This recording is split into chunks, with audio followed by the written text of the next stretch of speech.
Está ali sentado, vem por aqui.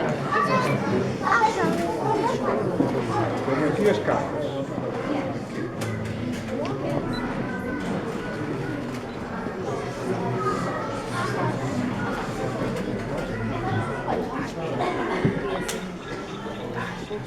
Olha que aqui.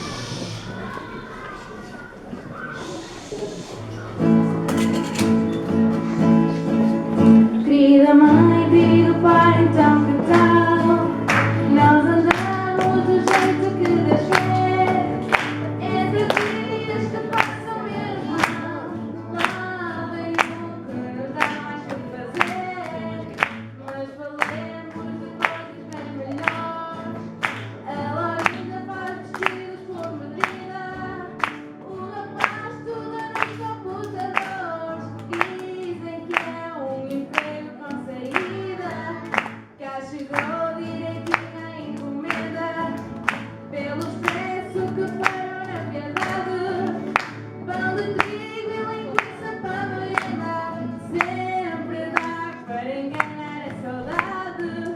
Espero que não demorem a mandar novidades na volta do correio. A ribeira corre bem ou vai secar.